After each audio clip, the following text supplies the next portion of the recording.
kind of tell us about you, how you got onto place before we get started, what you're going to be talking about.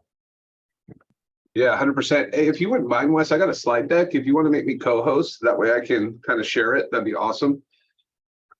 Oh, about me.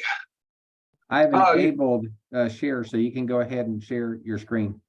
Awesome. Okay. So what's funny is Wes is like, hey, can you do this call? I said, well, what time is it? And he says, well, it's 8:30. Yeah, I can do that. He's like, well, 8:30, 6:30 your time. And I'm not a huge morning guy, right? So and so I'm getting ready and I'm thinking, man, that's early. And then he goes, don't even worry about it. I'm sure you have gone to the gym already, been up and did all this. So last night, I literally, because I'd been sleeping through my alarm. I don't know why, but my iPhone alarm, I put a new case on. It wasn't that light. And I'm like, I said, I'm gonna leave it till like 7. So I'm like, there's no way. So I ordered off Amazon the extra loud alarm clock, right? And it has like a pillow buzzer on it, right? So you put it underneath your pillow and it's supposed to buzz your pillow. Well, I just put it on my counter in my bathroom, and my counter's like a stone. Oh man, that thing, it scared the hell out of me in the morning. All of a sudden, whoa, my dog's tripping out. I get up. So, and then I took it to heart. I said, you know what? Gosh, like that sentence of, oh, don't even worry, Jake. You probably have already gone to the gym. I don't know. It like challenged me. So I did Peloton already. It's probably like the most productive morning I've had in months. So thank you for having me on here.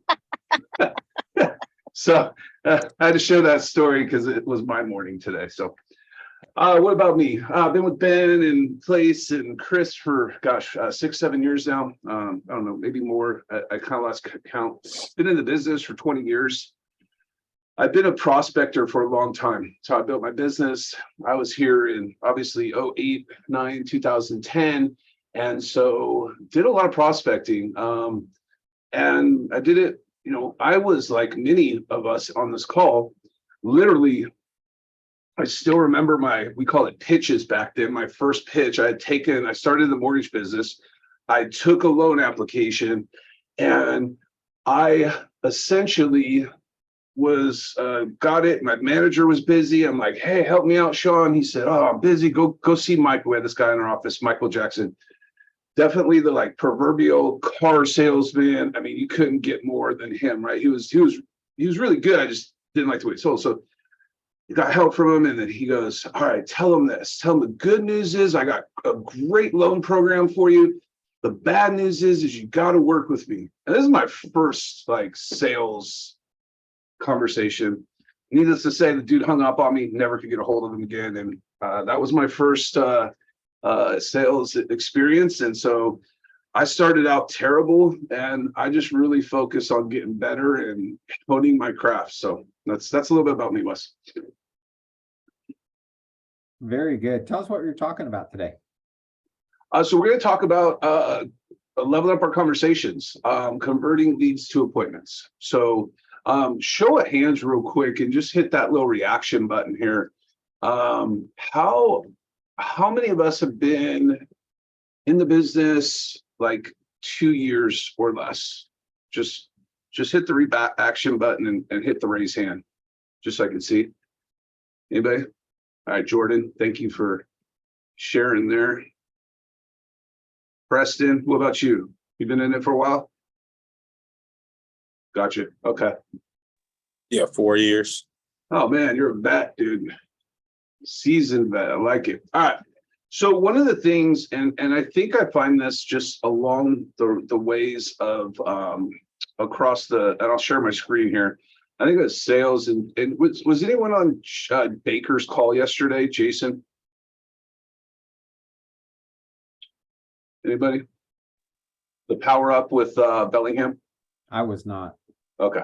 Yes. You were. Okay, cool. Really good call. So one of the things he talks about, and I think this is a super important thing, is the way we're talking to people in the mindset and the psyche of when we go in those conversations, right? And this is such a true statement right here. So your income will increase to the level of your conversations. So your income will increase to the level of your conversations. That is no truer statement than that. So we're going to dive in and how to level up. So first thing that, am I okay to dive in? Wes, did you have anything? I apologize. No, okay. No, go right ahead. All right, cool.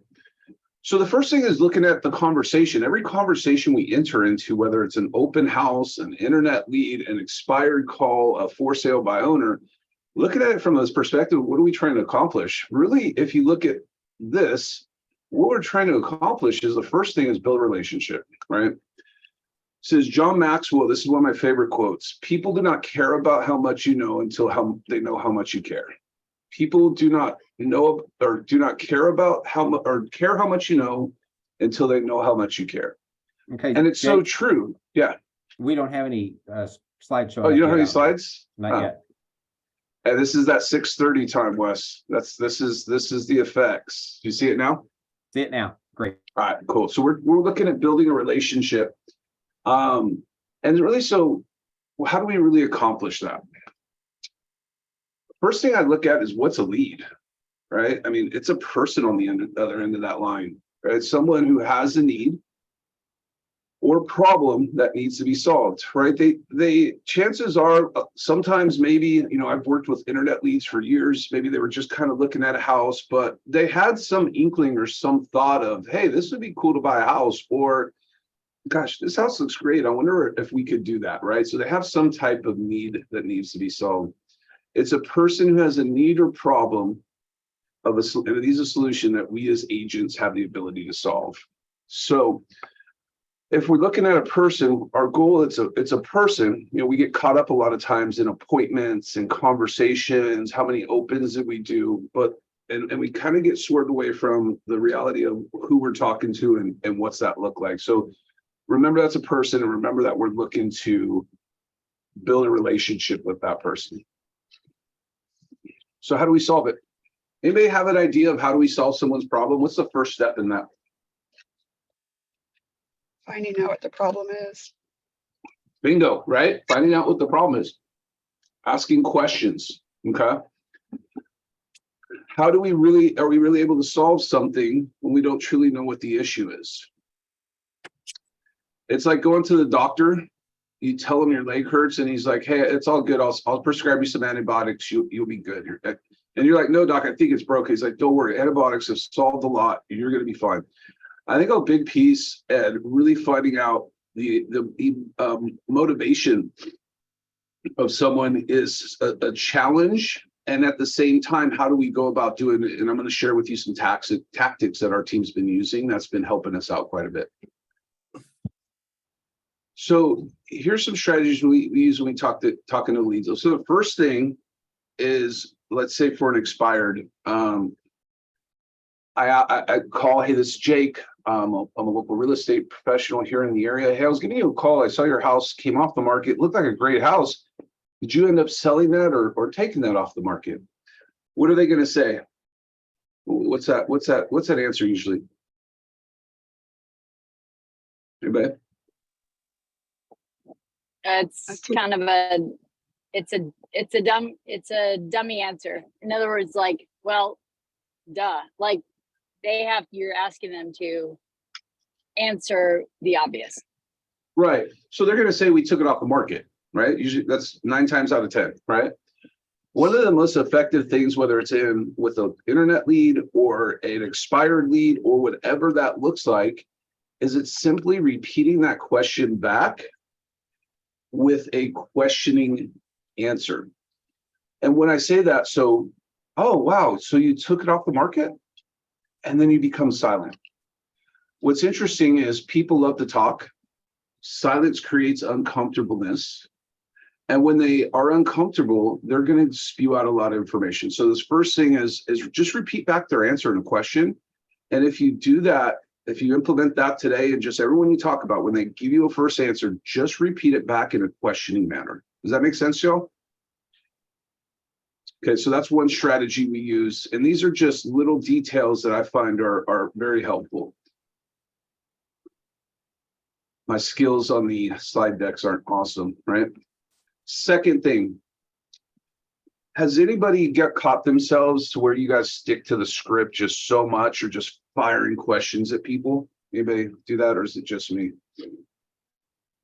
Anybody? Yeah. Yeah, right. Hey, so LP Mama, you know, hey, I saw you were looking at homes in Roseville, and I was curious, was Roseville a specific area you were looking in, or were you open to other areas as well?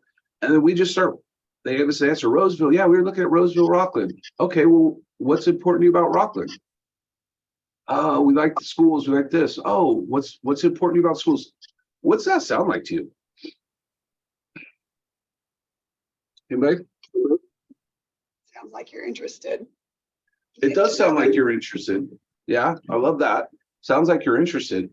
But does it sound like kind of like an interrogation, like you're just hammering with questions? It reminds me of, like, you know, I don't know if this is the best analogy, but you go out on a first date and you're slamming them with questions about, hey, what do you think about kids? What about marriage? How's marriage? That conversation isn't going to go really awesome really fast, right? I mean, it's going to fizzle. So we use what we call reversals. And what a reversal is it's essentially a strategy to keep the conversation more conversational than with just a massive barrage of questions. So what's that look like? So we want to move to Roseville. Instead of, hey, what's important to you about Roseville? Give a shot like, hey, oh, wow, Roseville's a great area. What's taking you out that way? Or, you know, that's really interesting. What's taking you to Roseville? You preface it with a conversational piece about what they're talking about, and then ask your question. Does that make sense? Okay. So making sure you're using reversals, questioning their first answer, repeating it back and saying it in a question, right? And my slide game is just really, I have double clicks. I don't know how I did it, but it's needs some improvement there. So the other piece is forward pacing and alignment. Has anybody ever talked to someone who said that they're just starting their real estate search, or they're not going to buy for a while? Anybody ever do that? Yeah. Yes. We talk to all the time. Oh, interest rates are high, we're going to hold off. What's your next question typically on that? Just curious.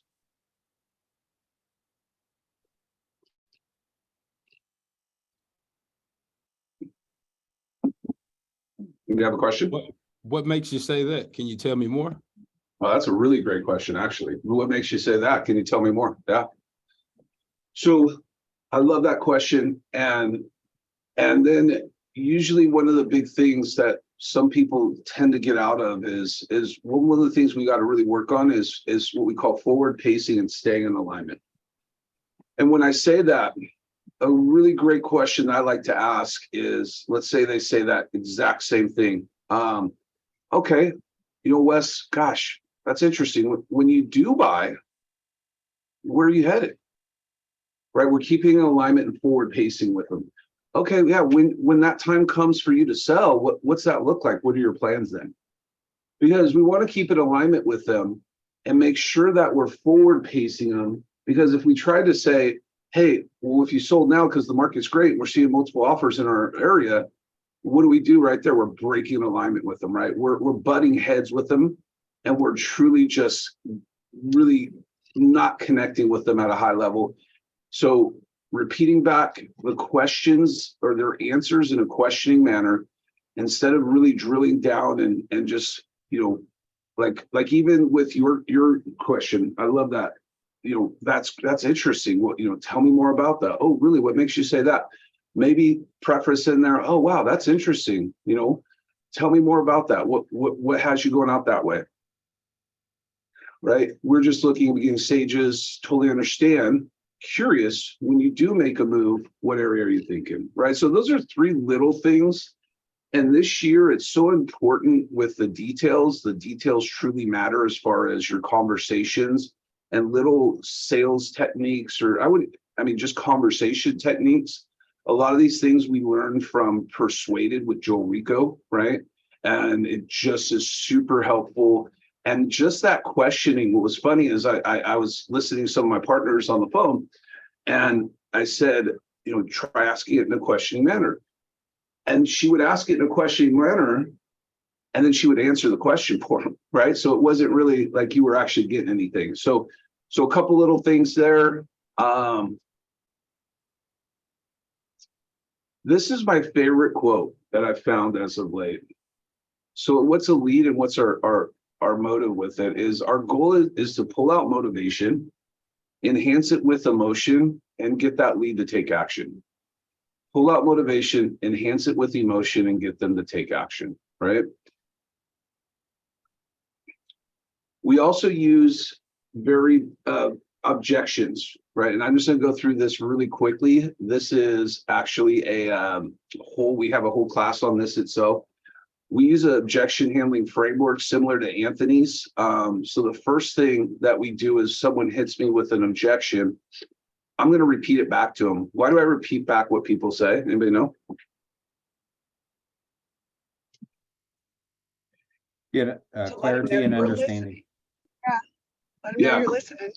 There it is. Let them know you're listening, get clarity and understanding.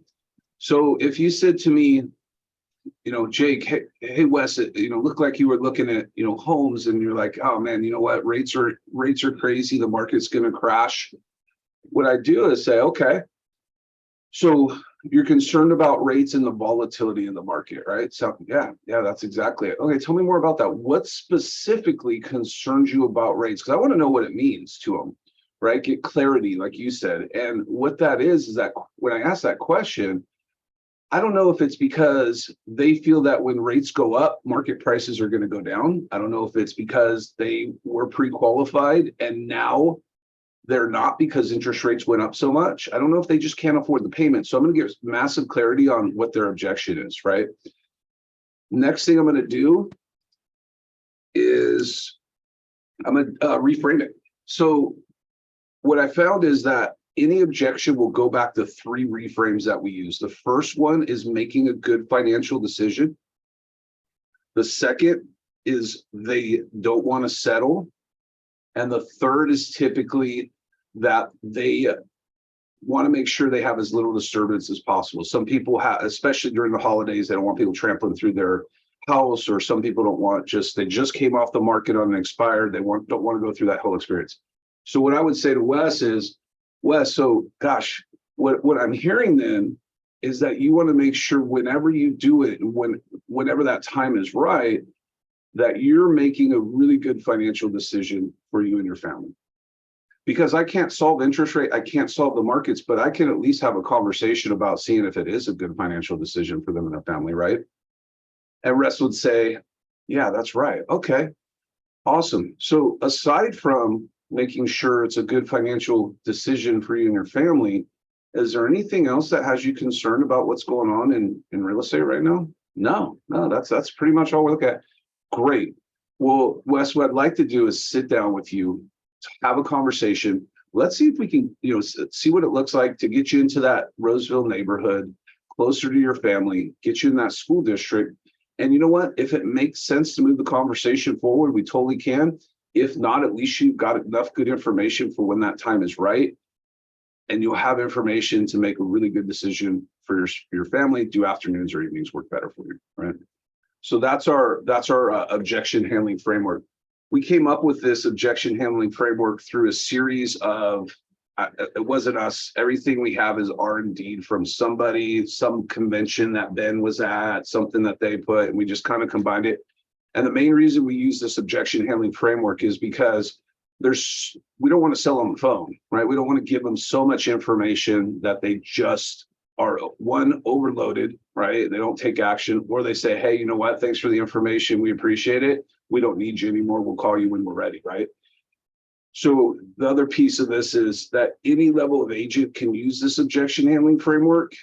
You don't have to know everything. If you just know how to reframe their objection into one of those 3 things, isolate it and close, you can have really good conversations and set a lot of appointments. Does that make sense? Any questions on this one? That's good. Yeah, thank you. Yeah, it's Aj, yeah, it's what great. was it? Yeah, no, I mean, Great stuff. I mean, it just seems like you've got this momentary decision to be able to classify an objection. And I would say the other, I guess this is a question as well, is like when you start feeling someone getting tired of the conversation, like to know, okay, how can I shift to keep them engaged? Because they just might feel like, gosh, I was just walking in to change my clothes over in the laundry, and now I'm stuck in this conversation about I wasn't ready for it. So it does, and they keep wanting to try to get you off the phone. And so I think this is super helpful to know, okay, how can I continue to help this person in this very moment? Yeah, exactly. That's such a good comment. I love that comment. I think too is I look at I look at conversations that I have with people, and we have literally 4 seconds to talk to them and get their attention, right? And make them want to continue the conversation with us. I look at it kind of like a expert ski slope. I would never go down one of those things, right? I think Wes, you ski? You ski? No, I thought you did. I We have lived in people in our- Colorado, but I never skied. Wow, good for you. It's dangerous. Right. If I look at a double diamond expert ski slope and I look at the guys that are on TV in the Olympics, the fastest way down that hill is straight down, right? Literally, it's straight down. However, if you go straight down, you are going to get crushed by moguls. Like you are going to flip and break something and probably die. So I kind of see a conversation as you got to go through, and sometimes you're going to take the conversation down a route that maybe you go avoid 3 moguls, but you're always going to be able to bring it back to the center. So that's how I look at conversations. I'll ask if I feel like they're losing conversations. I do a lot of sidestepping, like they'll say something. Oh yeah, I totally get it. So and then I just ask another question. Questions are magic. Questions are my magic power, right? Use stories. I think this is one of the most powerful things you can do. We actually just started a conversation in our morning power ups where we share our stories. Like, hey, tell me about when you helped a client at a high level. Yesterday we had Robert share a story. They tried to go with one of those institutional investors. They signed a 90-day contract with Sunday, or 30 days or 60 days. They promised in the world. They came back with offers that didn't make any sense. We actually put it on the market, ended up netting that client $90,000 more. Now everyone on the team has a story. Hey, I know exactly how you feel. And in fact, one of my clients felt the same way. We actually had this, right? So use stories are probably the most powerful thing we have, and know the stories of the team, right? Know the stories of the team. Gosh, we went against 28 offers. Our offer was accepted because of the strategy that we used and the way we put our offers together. I'd love to tell you more on how we do that and what that strategy looks like. Let's get together and talk about it. Does Thursday or Friday work better for you, right? So huge thing is using stories and knowing the stories of the team. Kick the can down the road. That's a great question. I'm so glad you asked that. Commissions are completely negotiable in Tennessee, and our team doesn't charge any more than the average agent. Yet we provide so much more in value. We will cover that in detail when we sit down. Don't handle the objection over the phone. Don't give them all the info they need, and because they won't meet, right? Just don't do it. Kick the can up. You know what? That's a great question. I'm so glad you asked that. When we sit down and have a conversation around that, we'll talk on that. I get that all the time. Commissions, they're negotiable. Definitely. We don't charge any more than the average agent, but we give a lot more. So let's go over that in depth. So what's your close? This was interesting. I was kind of hearing closes all over the place. And what I did was came up with our what I call the 30-second elevator pitch. What's your elevator pitch for a seller? And what's your elevator pitch for a buyer, right? For buyers, this is my go-to. This is what I use all the time. You know what, Mr. Buyer? Sounds like getting to Roseville so your family can get in that school district is a really important goal for you. Why don't we do this? Let's meet for 15 minutes. We'll go over the market, what's happening in our current real estate climate, make sure you're getting the best deal. In addition, we'll cover the entire buying process from financing to the escrow process. And most importantly, we'll discuss what your needs are so you can find the perfect home for you and your family. Do afternoons or evenings work best for you? right? It's all about them. You plugged in motivation and you showed that you're listening because you know what their motivation, you repeated it back to them, where they're going. So huge close. It works really well. Once we put a standard close in place, guess what happened? We started setting more appointments, right? Sellers. You know what, Mr. Seller, it sounds like getting to Texas so you and your family get closer to the kids is a really important goal for you. Why don't we do this? Let's meet for 15 minutes. We'll go over the market, discuss what the market value for your home appears to be. I'll share our marketing strategy and what we do to ensure success for our sellers of obtaining the most amount of money in the time frame that works for you. And if what we talk about makes sense, we can continue the conversation. If not, at least you'll have a plan and knowledge for when that time is best for you. Do afternoons or evenings work best for you, right?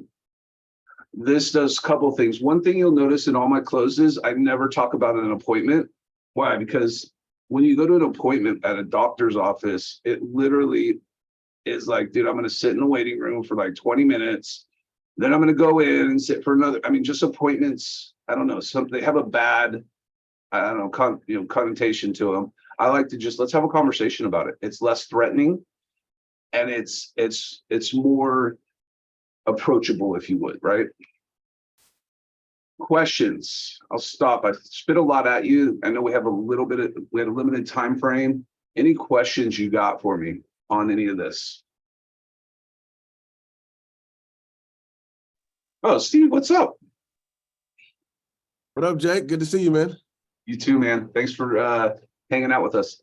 Thanks for good training this morning, brother. We needed it.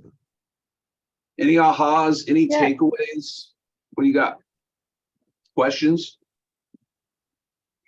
Good morning. I'm just kind of walking in the office. So just really good stuff. So thank you so much. This is just kind of, I guess, scratching where I'm itching in terms of just this, I guess, just creating stamina, I guess, for doing those. So tell me maybe how you kind of structure your calling, and like when you have a call that kind of throws you a little bit, or just kind of what that looks like for you. Yeah. If you're like, okay, I need to be making this many calls today. Yeah, I kind of, my thing, I just sat down. So I'm kind of half production, half, training, production, and also attraction, right? So I kind of change it up. But what I know is when I was 100% in production, my day was exactly the same every day. I would at the latest be in the office by 8 o'clock because part of my strategy was expireds. And what I knew was with expireds is that when I call them, I want to be one of the first 2 or 3 people to talk to them, right? Because once you get into 10, 15, 20, a lot of times, I don't care how good your scripts are, right? If they're brand new and they're just getting blown up, they just don't want to talk, right? So I wanted to always be the first one there. So I'd be in the office at 8 o'clock. I'd start with expireds, and then I'd filter them, right? I'd start with, okay, cool. I want to focus on Fair Oaks. So let's pull the Fair Oaks and let's start with the highest price points. But let's make our time the most valuable, right? And then I would lead generate till about 11 o'clock. And my goal was to set an appointment or add a certain amount of nurtures to my database. And then all my follow-up on things went from 11 to noon. So I made sure I split it. And then once my database got big enough, I'd do an hour and a half of lead gen in the morning, hour and a half of follow-up, because I had to follow up with people to set those appointments. And then depending on where my business and what my pipeline looked like, if I didn't have appointments in the afternoon, I actually had a block on my schedule from 3 to 6 that said appointments or more lead generation. And I never schedule appointments before 2, because what I found is if I did that, like say I set an appointment at 12:30, it would affect my lead generation, because I don't care how much you prepared the night before. You always are like double checking, right? You're looking at, oh, did I do this right? Do I need to pull more comps for the people? So that was kind of my schedule day in and day out. And one thing that I found very helpful is I would theme my day. So Mondays would be my open house follow-up, and all the open house follow-up I had, all the open house leads for that weekend. And also previous, first thing I would do is call my new expireds, which, you know, right now we get 3, 4, 5, 6 a day, and then just roll into that. So that was kind of my schedule, if that made sense. Is that what you were asking, or did I answer the Yeah. question? Yeah. Now, are you the one that did like 50 in a year? My best year when I first started with Ben was I did 45 Okay. transaction while training team members, recruiting, and I didn't have an administrative assistant. That was kind of my cap. Yeah. I worked a lot, but that was like That's my great. threshold. No. Yeah. Yeah. There was one person who like was trying to be an individual, and I guess so Ben had told them, yeah, you gotta do 50 in the first year. Like the last day got 50 or something. I was thinking that was maybe you, but Yeah. you work with a team now. Yeah, I lead a team out here in Sacramento, California. Okay. Over the last 2 years, Great. we've helped over 200 families. So Yeah. Great. Thank you. other questions? I know we're running over a little bit. Okay. Thanks, bud. Jake, that's great though. Thank you so much for being on the call with us today and sharing that. If you Yeah, want, I can thank you. share those slides so you can maybe take some scripts off of it if you choose. That'd be Yeah. great. If you share Great, that, I'll that'd send be that out awesome. to everybody. Right on. Thank you. Go crush today. Go have a good day. Go set some appointments. Find some people that need help. Let's do All it, Yeah. Jake. I'm gonna get on the Def- Peloton now. Definitely need those scripts, man. All right, I got you. I'll send it out to you and Wes there. And All right, thanks, Teresa, sir. I'll send it out to everybody Thanks, else. Sarah. Thanks again, Jake. All right, y'all. Have a good day. Bye. You too. Bye. You gotta